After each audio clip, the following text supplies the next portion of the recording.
pandemia, com certeza uma das palavras mais usadas nos dias de hoje. Isso é uma novidade para nós, não é novo na história da humanidade. O mundo já teve que lidar antes com doenças infecciosas de proporções continentais. Um dos primeiros casos de pandemia registrados é o da peste de Justiniano, no ano de 541. Em 1343, teve a peste negra.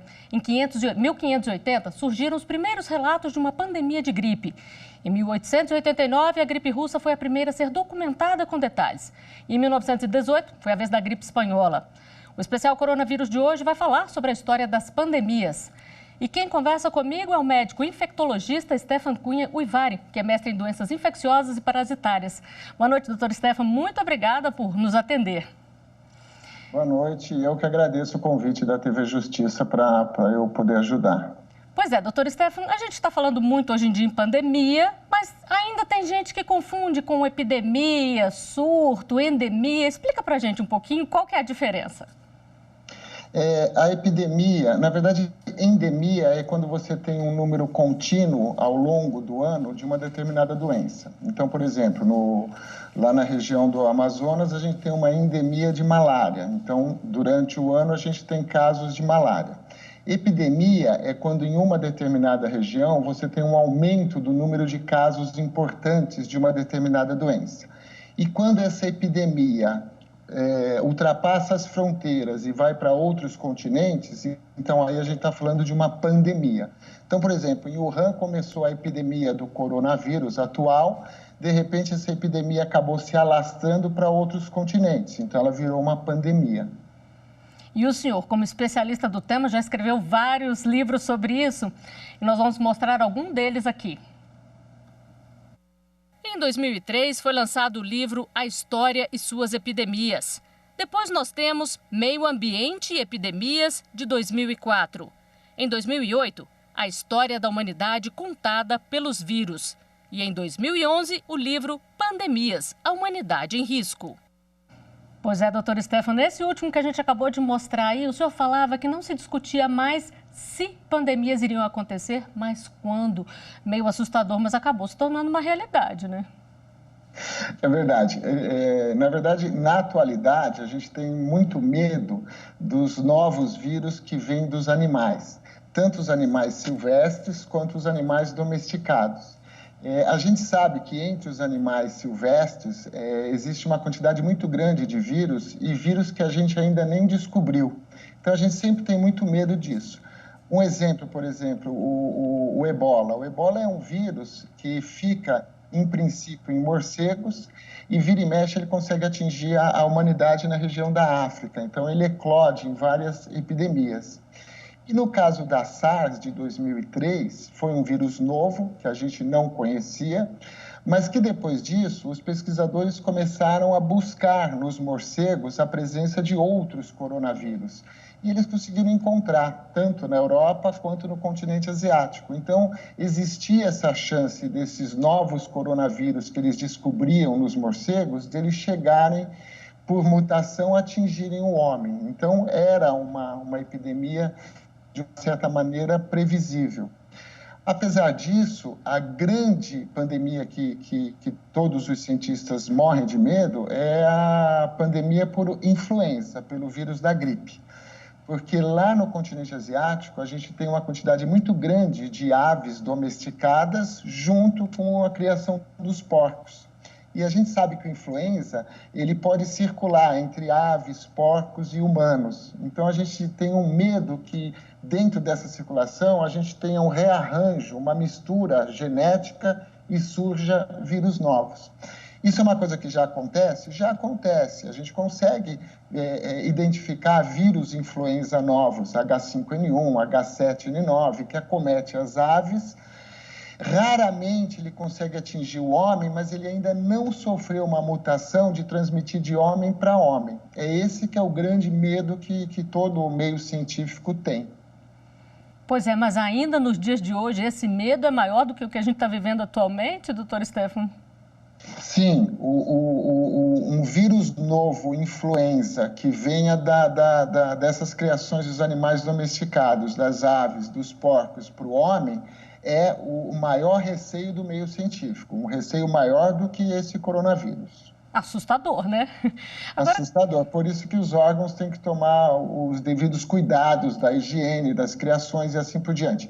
O que torna no continente asiático um método difícil, por causa do aglomerado populacional muito grande e das criações domésticas, de porcos, aves domésticas, as galinhas e os mercados em que eles misturam todos esses animais e trocando seus excrementos. Agora, quando o senhor escreveu esses livros, o senhor já tinha noção que a gente poderia viver uma pandemia das proporções que a gente vive hoje com a Covid-19? Não, na verdade a gente não acreditava, né, nessa epidemia. A gente acreditava que fosse aparecer vírus novos, a gente acreditava que esses vírus fossem sofrer uma certa disseminação, mas a gente jamais imaginaria que a gente estaria vivendo hoje em dia essa situação inédita de uma pandemia com uma mortalidade relativa, com praticamente o planeta todo em isolamento. E jamais a gente imaginaria isso. E o que nos conta aí a história contada pelas epidemias, pelas pandemias, como o senhor relatou no livro? A gente tem diversos exemplos de epidemias ao longo da história e, por incrível que pareça, a mão do homem está sempre por trás dessas grandes epidemias. Então, quer seja numa atividade econômica, numa atividade comercial, trazendo os agentes infecciosos de outras regiões. Então, hoje a gente fala muito, por exemplo, dessa globalização do coronavírus. Mas o vírus do sarampo, o vírus da varíola, eles foram globalizados ao longo da história. Eles vieram da Ásia para o continente europeu, do continente europeu para as Américas. A gente viu também vários outros vírus que, ao longo do tempo, foram globalizados. Então, a gente tem, por exemplo, o vírus da poliomielite. A gente tem exemplos de bactérias. A bactéria da sífilis nasceu na região da América Central, foi levada para o continente europeu.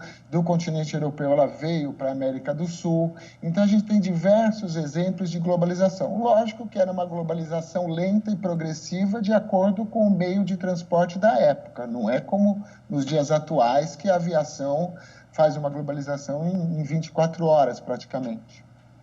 E com tanta coisa acontecendo e com a rapidez, como o senhor falou aí, da tecnologia, nossa tecnologia, informação e tudo, o senhor já pensa em escrever um segundo livro? Já existe aí uma pesquisa sobre isso depois do Covid-19 ou ainda é cedo? Não, ainda é cedo, a gente não sabe ainda onde vai ficar. Agora, tem uma coisa interessante, na verdade, hoje em dia, a gente tem um lado negativo, é essa facilidade da globalização das doenças infecciosas. Por outro lado, a gente tem hoje em dia a globalização da informação. Então, praticamente o mundo todo estava sabendo e estava visualizando a progressão do coronavírus.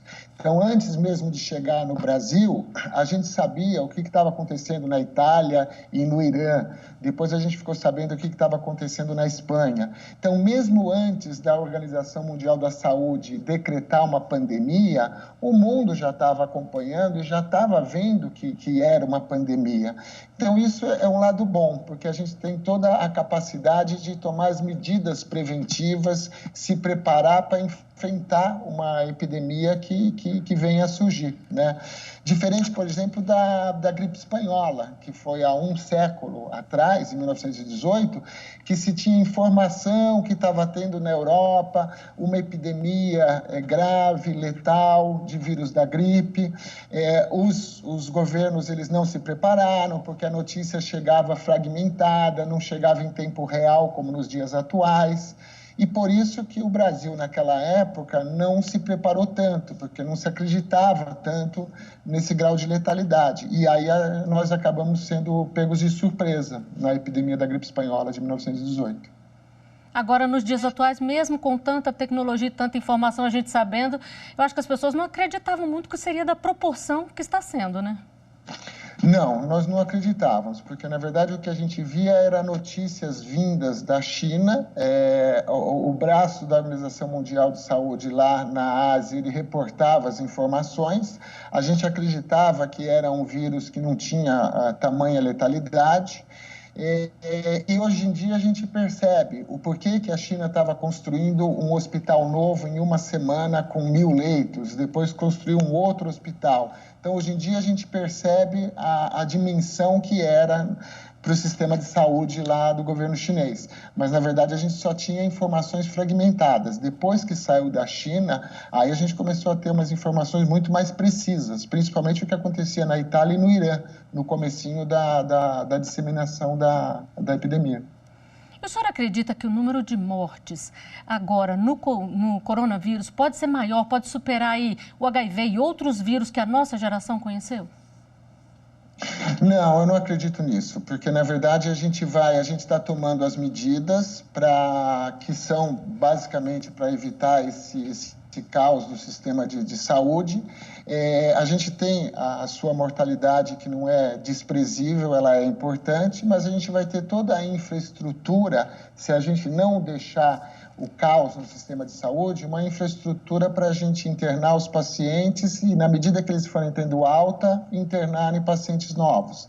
E aí, com os cuidados adequados da UTI, a gente consegue diminuir a mortalidade. Então, eu não acredito que vai ter uma mortalidade monstruosa, nada disso. Comparada com outras epidemias, por exemplo, da gripe espanhola, que é um dos maiores exemplos, né? Um vírus respiratório que também acometia o pulmão, que tinha o problema de pneumonia secundária por bactérias, numa época que a gente não tinha antibiótico, e que os números de registros da época são grandes. Então, por exemplo, a população do Rio de Janeiro, que era a maior cidade brasileira, com quase 1 milhão de habitantes, foi mais ou menos 1,5% a morte da população do Rio de Janeiro. Poxa, é um número extremamente expressivo. 1,5% de uma população morreu da gripe espanhola.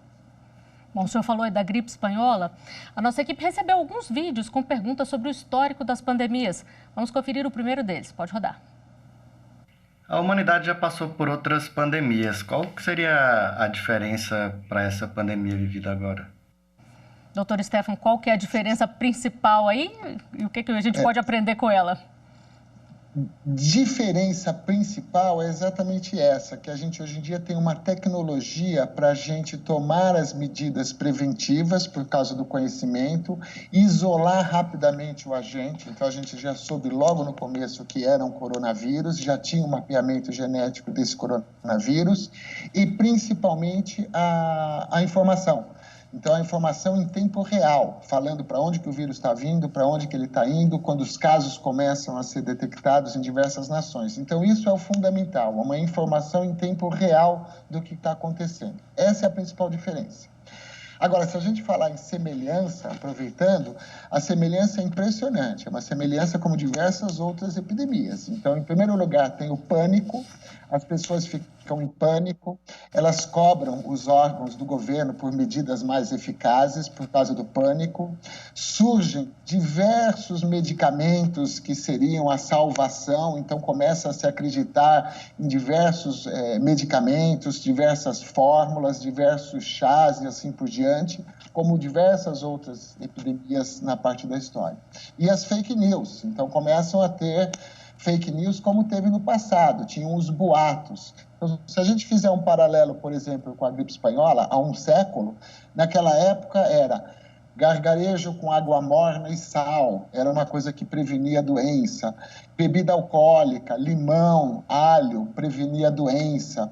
Tinham os boatos, que eram as fake news na época, que no Rio de Janeiro estavam enterrando as pessoas em valas coletivas, estavam omitindo os números de mortes. Então, isso tem uma semelhança muito grande.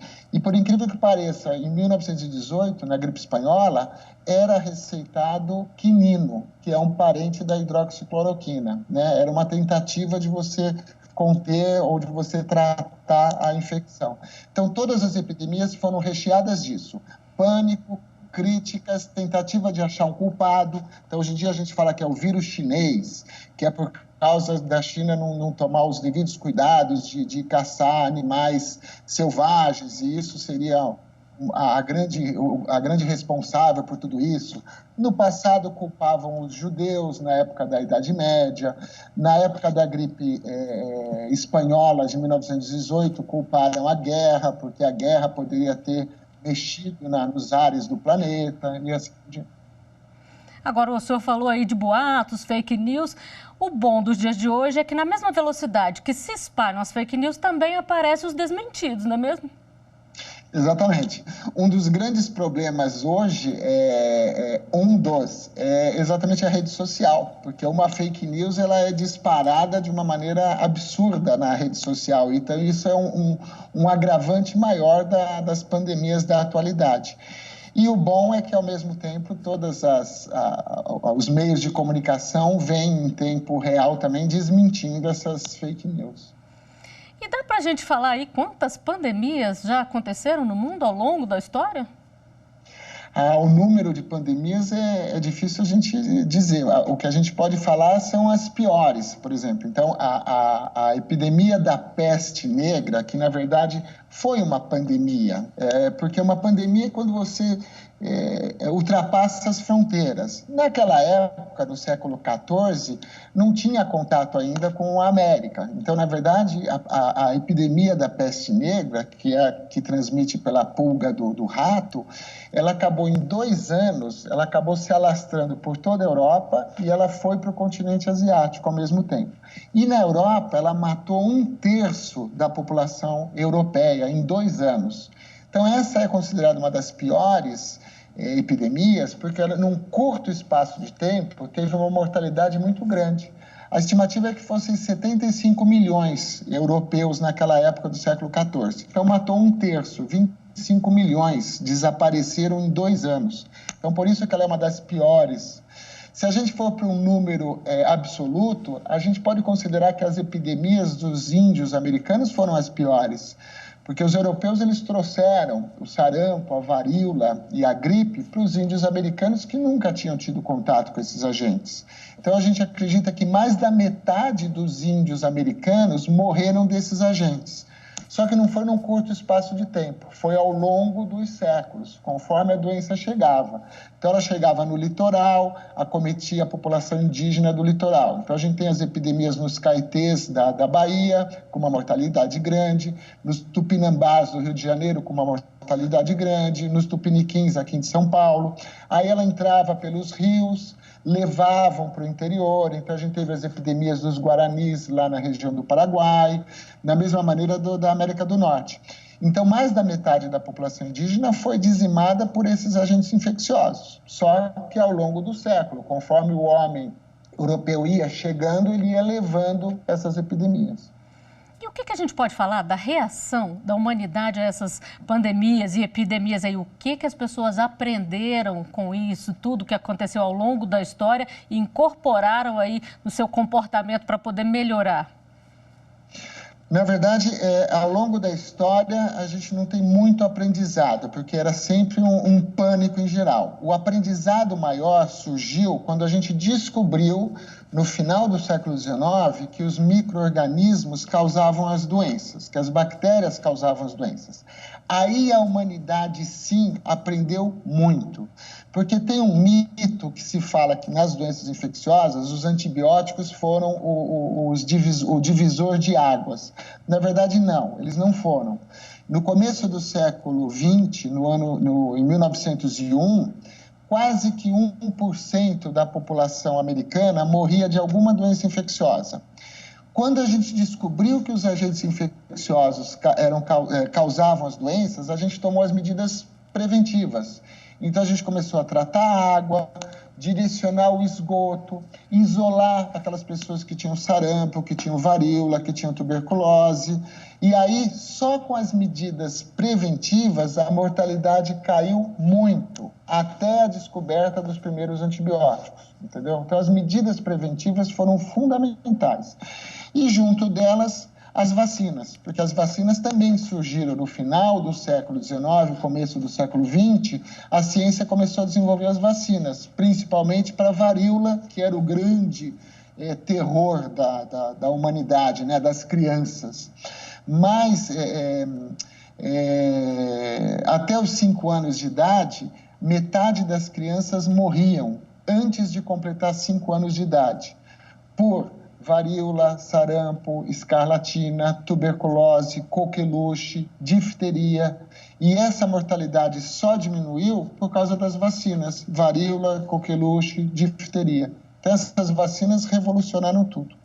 E outra coisa interessante dessa mortalidade infantil enorme é um paralelo com o que a gente fala hoje com as comunidades e as favelas. Então, durante a Revolução Industrial, no século XIX, a população migrou para as cidades e a gente teve aqueles grandes aglomerados de operários que trabalhavam nas fábricas. Então, a gente tinha famílias inteiras que conviviam no mesmo cômodo. A gente tinha nas grandes cidades industriais, Liverpool, Manchester, Glasgow, Londres, depois na América do Norte, a gente tinha os cortiços, porque eles não tinham dinheiro para pagar aluguel. Então, era comum as famílias dividirem os mesmos locais, o mesmo domicílio. Então, isso gerou um aglomerado populacional muito grande. E isso fez a disseminação dessas doenças respiratórias. Então, por isso que foi o século da tuberculose, o século da coqueluche, o século da escarlatina, o século da difteria, e a mortalidade infantil era muito grande.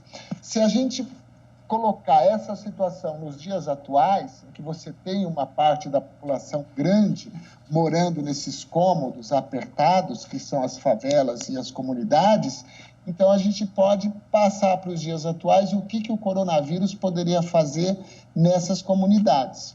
Logicamente, não tendo essa mortalidade infantil, mas a mortalidade principalmente dos idosos. Pois é, o senhor falou aí de aglomerados. O isolamento sempre foi uma medida aí de prevenção eficaz, porque a gente sabe aqui, ó, que foi durante a peste negra que Veneza adotou o conceito de quarentena, herdado do Velho Testamento da Bíblia como um tempo de isolamento para surtos de hanseníase na antiguidade. A gente pode dizer que isso é um exemplo que vale atualmente? Sim, a medida de isolamento sempre foi adotada, principalmente porque a teoria que a gente tinha no passado era que essas doenças infecciosas elas eram transmitidas pelos miasmas. Então, o que são os miasmas? São gases venenosos que eram trazidos à superfície da Terra e quando você inalava, você adoecia. Então, a tentativa era evitar contato com os miasmas. Então, daí o isolamento. Não era a ideia de uma pessoa transmitir para outra. Então, na época das epidemias de peste negra, as pessoas ficavam em casa, trancadas em casa, elas fechavam as janelas para não entrar os miasmas, acendia-se fogueira nas esquinas numa tentativa de queimar ou dispersar os miasmas. Então, tudo isso que já levava ao isolamento. Os médicos da Idade Média, eles vestiam uma roupa de couro para não ter contato com os miasmas. Eles também usavam uma espécie de capacete de couro, que era um capuz, com aquele bico de pato. E aquele bico de pato, eles colocavam algodão umedecido com alguma substância aromática, na tentativa de que, quando inalasse, aquilo poderia bloquear ou dispersar os miasmas. Então, o isolamento sempre foi presente por causa dessa ideia dos miasmas.